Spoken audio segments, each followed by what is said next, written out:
The world moved on, and I was left standing in the dust of my own mistakes. It felt as though the caravan of grace had departed without me, its music fading into the horizon, leaving only the hollow echo of my regret. I had been given a chance, an invitation to walk with him, but I faltered. I chose the winding, shadowed paths of my own making, believing I could find my own way back before the sun set. But the darkness came too quickly, and I was lost. I had stumbled, I had fallen, and in my shame, I convinced myself that I had missed the moment. The door was closed, the feast had begun, and I, a foolish latecomer, was unworthy to even knock. I watched from a distance as others journeyed forward, their steps light and their faces bright with purpose. They seemed so sure, so clean, so deserving of the path they walked. My own feet were heavy with the mire of yesterday's choices. Each step I tried to take toward the light only reminded me of how far I'd strayed. A voice in my heart, sharp as a shard of broken pottery, whispered that I was too late. He had surely moved on. Why would a king wait for a servant who had so willingly wandered away?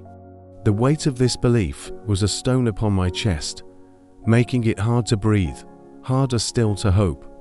I had squandered the grace I was given, and now I was alone. But as I stood there, cloaked in the shadows of my unworthiness, I saw a figure at the edge of the road ahead. It was not a distant memory or a fleeting mirage. It was him. He was not walking away. He was not looking toward the horizon. He was waiting. His gaze was not one of disappointment or anger, but of a patience that seemed to calm the very air around me. He stood there, not because I had finally found my way, but because he had never left. The world had rushed on, but he, the center of all things, had remained. He waits not for our perfection, but for our presence. He tarries not because we are worthy, but because we are loved. In that moment, the lie that had held me captive began to crumble. He did not ask where I had been. He did not list my failures or recount the moments I had turned away. Instead, his stillness spoke a language my weary soul could understand. It spoke of a love that does not keep a record of wrongs. It spoke of a grace that is not a fleeting opportunity, but an eternal, unwavering truth. Jesus teaches us that his compassion is not a prize to be earned, but a gift freely given, especially to those who feel they have nothing to offer in return. He waits for the prodigal son, the lost sheep, the one who feels utterly and completely left behind, because it is in his nature to seek and to save. And so, I took a step, then another.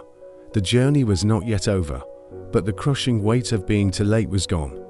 I was not walking toward a fading light, but toward the very source of it, who had waited for me with an open heart. His grace was not a train I had missed, but an ocean, vast and deep, ready to wash over me the moment I turned back to the shore. Remember this when you feel the sting of regret or the shame of your past. He's not ahead of you, tapping his foot in impatience.